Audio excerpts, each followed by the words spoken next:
Risa.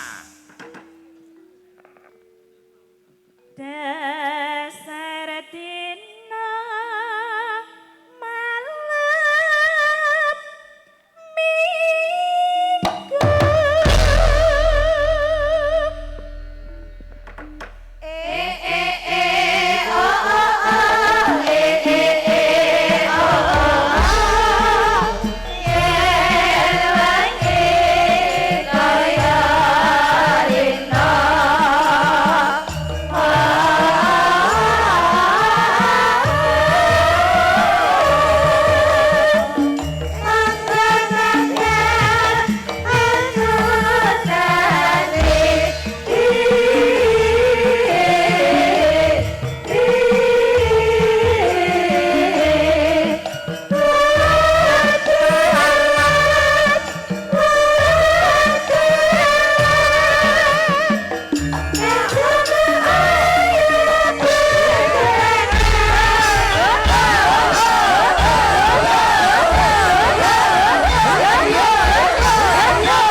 Mbak Raras, iya. dasar dina malam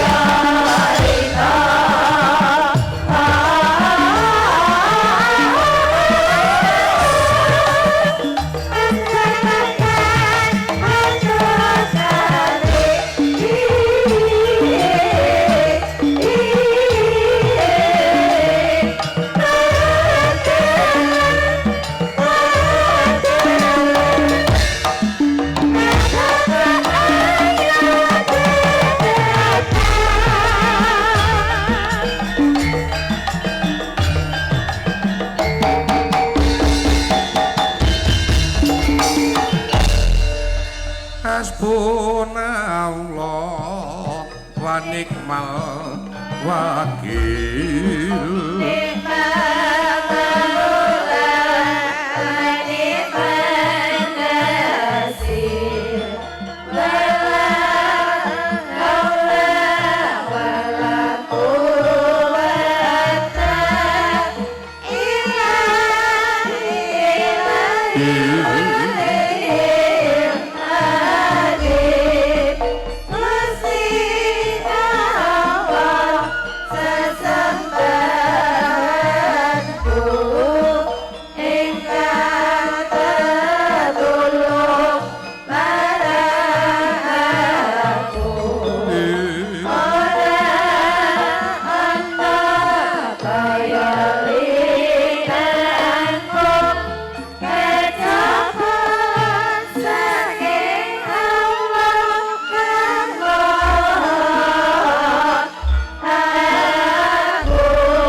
wakan ngunjukake rasa puji syukur kunjuk sandhap papadaning Allah Subhanahu wa taala awit rahmat hidayah bagas waras kawilujengan ingkang kajiwa kasalira aku lawan kowe no. Iya, bebarengan karo kanca komplit bisa ngestu padha awit dawuh pangandikane panjenengane Ibu Siti Rahmati Adiani utawa Ibu Titik. Iya. Ingkang rikala semono paring dawuh lumantar telepon. Oh iya. Panjenengane kagungan nomor telepon karang ya panjenengane iki piyayi Gapyak Semanak tak kira bakal paring dawuh bab apa jebul wektu dina iki no aku lawan kowe kadhawuhan marang panjenengane ingkang supaya ngestreni marang sedya kersane penyanyi Ibu Siti Rahmati Adiani ingkang kagungan kersa ya kuwi tasakur oh syukuran walimatul kitan. Oh ngitanake wayahe. Oh wayah. Iki putu no. Oh iya putu wayah panjenengane Mas Fathan Maulana. Oh iya ingkang wis kelakon pinagas Hernawa Supit. Iya wis kelakon kanthi kalih sing sambikala. Mugi-muga ing samengko dadi bocah ingkang jelma mentala lan bisa gawe kebanggaan ing keluarga. Amin amin Allahumma amin. Luar biasa lain daripada yang lain no. Penyanyi Bu Siti Rahmati Adiani utawa Bu Titik paring dawuh aku lawan kowe sak kanca pancen niat disembadani supaya ngabiyantara sowan ana ngersane panjenengane digelar ana ing pelataran Kecamatan Jambu kene no. Iya, mula panggonane mapan Turbawira. Iya. Panjenengane uga kepareng ngrawuhake para-para kang padha sinedahan rawuh wungon bengi iki kang supaya tujuane kasuwun donga pamujine muga-muga panjenengane Mas Fathan Maulana dadi bocah sing njelma mentala bangun miturut marang piyai sepuh sakarone bisa gawe kebanggaan ing kula warga agung. Amin amin Allahumma amin.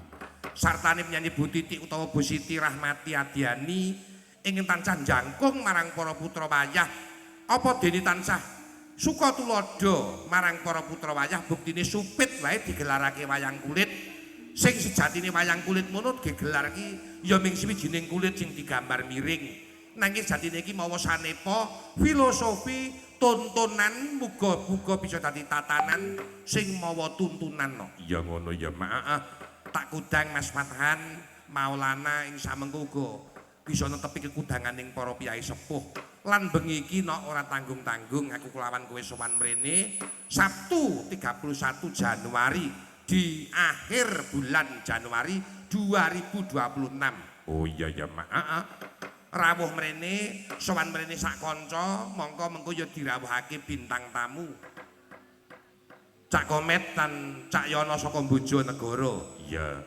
Uga penyanyi Mbak Proborini saka Sidoarjo lan panjenengane Mbak Manohara saka Madiun. Oh iya, uga sinden cilik no. Yane Mbak Legit iya saka Sragen, mbok menawa mengko wis miranti supaya manunggal marang para kanca. Iya ya, maaf. Sinambi kanggo ngampeni wektu lan panjenengane para bintang tamu ya mestine kudu tata-tata saka transit tumuju pepanggungan aku karo kanca-kanca ngaturke pisungsung sithik no. Oh iya, bintang tamune akeh. Mula ki ngirit para waranggana le nyambut gawe ora kaya adat saben. Oh iya, mengko iki ya dikersake lekas ya kudu gasik. Sesuk bubar ya gasik. Oh iya ngono. Matur sembah nuwun. Dasare iki nang pelataran kecamatan kersane panjenengan Ibu Siti sesuk paripurna kukut kabeh panggonan ya kudu resik. Oh iya matur sembah nuwun. Mergo pelataran kecamatan iki kanggo leladi yang masyarakat umum aja nganti ngganggu gawe yang masyarakat umum yang bakal nggunakake fasilitas kecamatan lan pelayanane no. Oh ngono ya maaf. Aku tak ngundang marang Kyai Mas Fathan Maulana bisa ing samengko dadi sarana kamulyane piyai sepuh apa meneh Bu Siti Rahmati Adiani utawa Bu Titik ingkang trontong-trontong wis entuk swijining kamulyaning urip ya kuwi bisa ngundang anak putu. Muga-muga dadi sarana kamulyane lan dadi sarana binukaning kunci swargana. Oh iya, yen ngono lagune Miftahul Jannah, kunci surga. Monggo dados.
biasa matur sembah nuwun kanggo para kanca-kanca. Iya. Sing wektu bengi iki kepareng anyeng kuyung aku lawan kowe sowan mrene nok. Ngono ya, Mak. Heeh. Nah, iki panjuwunan akeh banget sinambi nenggo marang jadi Cak Komet, Cak Yono, Mbak Proborini, Mbak Manohara lan penyanyi Nak Mas Legit. Iya. Iki diwaca nok panjuwunan saka netizen mergo iki bengi iki ya dipancarke langsung lumantar YouTube live streaming Ki Jumbo Channel. Oh iya. Iki dadi acarane panjenengane Bu Siti utawa Bu Titik iki ya dipresani wong sak donya no. Ngono ya, Mak. Heeh. Iki ora lali saka panjenengane pepunden kula saking Mas Damar Sasongko ing Boyolali. Iya. Atur kanthi atur assalamualaikum warahmatullahi wabarakatuh. Mas Dalang sugeng ngayahi jejiban mugi lancar pinaringan lancar samudayanipun. Nggih, amin. Nyuwun tembang podang kuning saking Damar Sasongko Karanggedhe Boyolali sembah nuwun. Salam kagem para warga masyarakat ing Jambu mugi wilujeng rahayu saklaminipun amin. Ugi panjenenganipun adi kula panjenenganipun Dik Mariono saking Mimpen. Nderek wungon ningali saking griya nggih. Mugi dipun paringi lancar. Salam kagem sedaya para kanca-kanca PKJS. Oh ya. Ugi panjenenganipun tiyang sepuh kula panjenenganipun Pak Bandi. Pak E saka Boyolali no. Oh ngono. Kanthi pandonga pamuji mugi mikir rahayu ingkang pinanggih lan selamat lancar sehat. Ya, amin amin. Ugi menika wonten atur pangandikan ugi saking panjenenganipun Suryatani Gejayan. Salam kagem sedaya para kru pengerawit Jawa Kru PKJS. Nderek live streaming mugi dipun paringi lancar dumugi paripurna pagelaran ringgit pacucal punika. Mugi Pak Jumbo pinaringan kesehatan paringi lancar amin. Lan salam sungkem bekti kula kagem Bu Siti Rahmati Adiani. Mugi-mugi panjang yuswa bangkit momong putra wayah. Ya. Jane para bintang tamu wis lekas tata-tata no. Oh iya. Disikiki no. Siki apa? Mengko ndak sinden ora nyambut gawe ya dikawiti kok kene urut gilir kacang. Oh ngono. Heeh. Gilir kacang ngaturke tembang sing penak wae, gandeng iki sesepuh pini sepuh ya sih lenggah mongko iki nyang pelataran kecamatan uga caket karo Koramil. Iya. Kantor polisi Lor Dono. Mula iki ya swijining tetembangan sing prayoga sing penak sing tak toske para sepuh pini sepuh. Dikawiti saka putuku Irma. Oh, Irma ki putumu to. Putu. Iki sak putu padake apa? Iya. Ora ngira wong kebaseng kon diputu ayune ora jamak-jamak. Yo nak Irma ngaturke sinom parijata no. Sinom parijata cakepane lulado laku tama kena sak mangsane pasamuan ya boleh. Dicaoske para sepuh wini sepuh.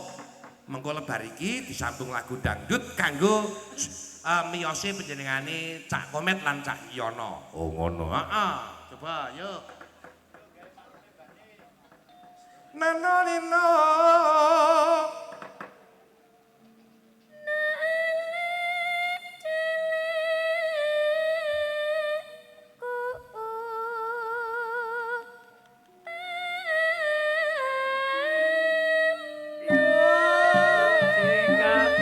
seniman si putri seniwati kayane ngumpul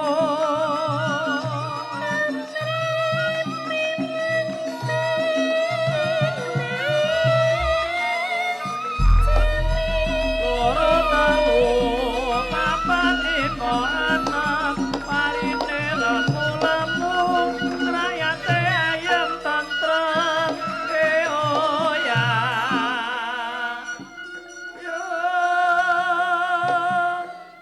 Mbak Irma ki suarane yo apik yo halus. Ning arang-arang melu dhewe. Iya. Mergo wedi rombane kok. Iya. Sok muga-muga panggung selanjutnya Mbak Irma ki yo iso diabsen terus karo Mbak Laras. Ya. Bocahe yo luwes yo apian grapyak. Sing penting angger muni sinden ki nek grapyak ki kanca-kanca seneng. Nek angger muni sinden kok ulate peteng ki muni kanca-kanca Aja meneh ulate peteng agek sinden rada ireng sithik cacate ora karo-karuan. Ngono ya, Mak. Iki Mbak Irma. Mbak Irma saka tlatah pojok kono Sawangan. Oh iya, Magelang. Iya. Sambung sandinge. Oh iya. Iki anakku sing ayu dhewe. Oh iya. Dina Indi. Nano nano nano.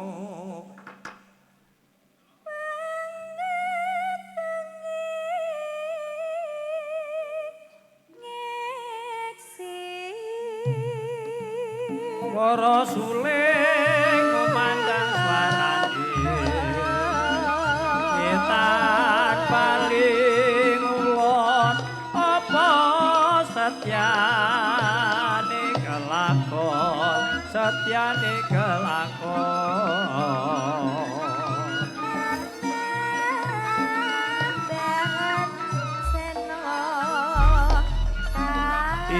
Iling eling marang Gusti kapeparing Men rada sekolah sithik iki nggone mik kendangi rada didoke sithik kae. Oh iya ngono. Nah, men ora flybag suarane nutupi liyan liyane. Ngono. Njur iki diwanohke Mbak Indi saka Kebumen no. Kebumen. Iya. Oh, kuwi nggon gendeng mula kuning ta bocahe. Iya. Mateng kok. Ya nek kepengin pesen genteng. Heeh, genteng ya kuwi Mbak Indi. Bisa wae kok ya kowe iki ora. Bocah nom. Nom-noman ayu-ayu no. Oh ngono. Heeh. Sak bajute sapa? Lah iki. Yo anakku wedok saka Magelang no. Saka ngeluar. Heeh, Muntilan. Oh iya. Mangga. Kepati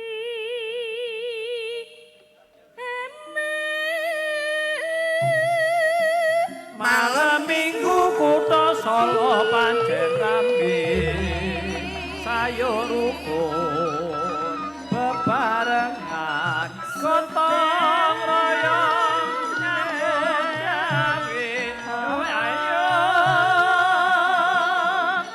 Walan nafsu mampir mas monggo mampir Pengopar mampir. apa sida apa ora mampir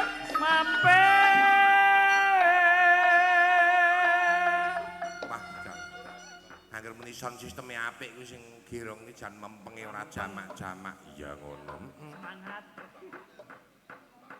Iki mau sapa? Iki panjenengane Mbak Pipit saka ngeluar Muntilan. Wah, jan piyayi kok lek ndemenakake gapyak semanak sumeh. Mbok teko tekan nggone iki klebus wae ya teko kepenak wae. Iya. Klebus nduk nggih. Ah iya karang yo jenenge wong enteng kang kok. Sembah nuwun. Sambung. Jejere ayo iki. Galakane iki. Waroke. Ya. Ayo. nafsu apa tulat-tulit kepenak ulite Sakali kekulane aja lali agamane benere mangkono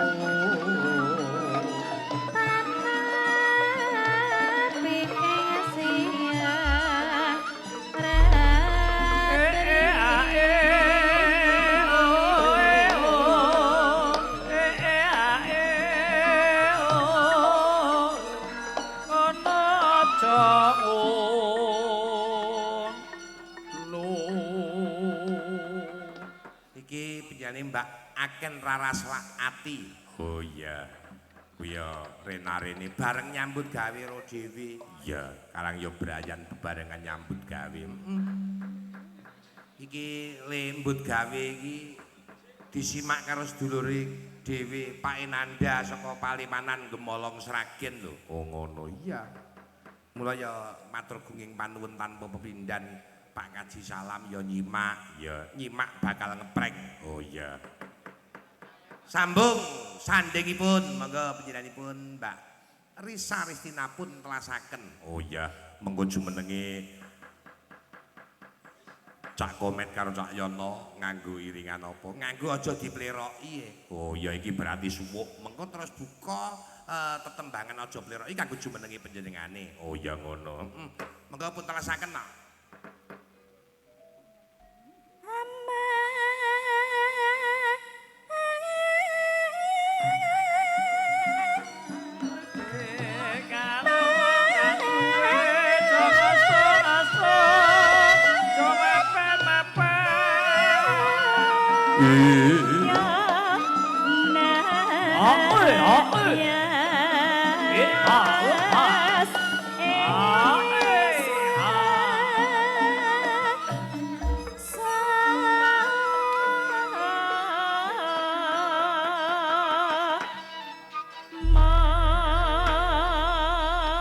Waranggono pitu no. Iya, sing pojok kono. Kae wong tuaku, makku dhewe.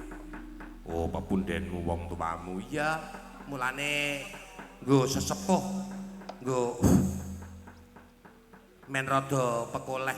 Iya, ngono ya, Mak. Tutur semburu-wuru sing tak suwun. Iya. Sak bajute Ngurmati jumenenge Cak Komet lan Cak Yono saka Bojonegoro. Yo dihormati kanthi lagu Aja Dipleroki Mas. Monggo. Dados. Ya yo. Ya yo.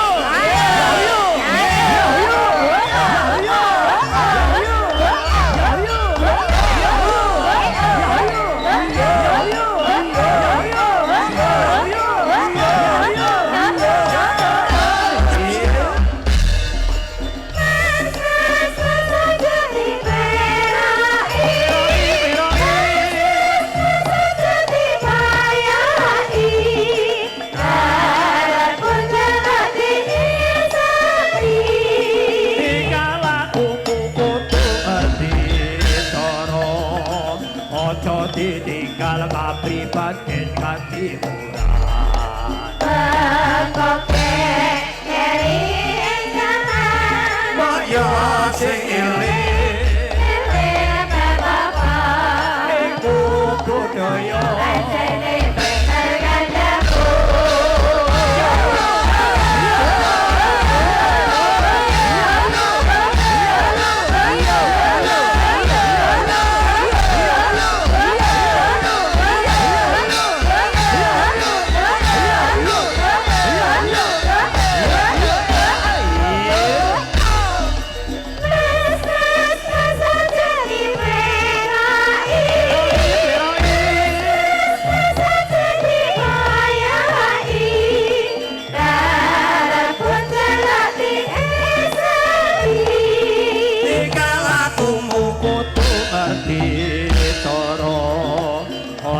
ditinggal kapribaden katimuran Bekoke Sekali lagi.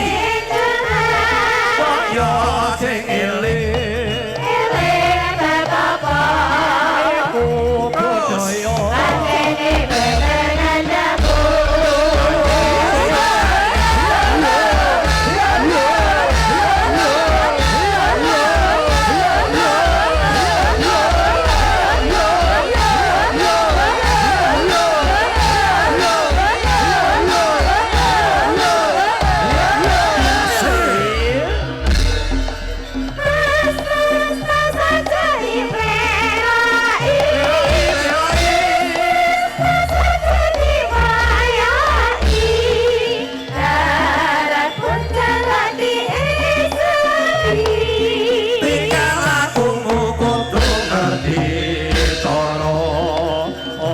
ditinggal kapribaden katimuran Bekoke kering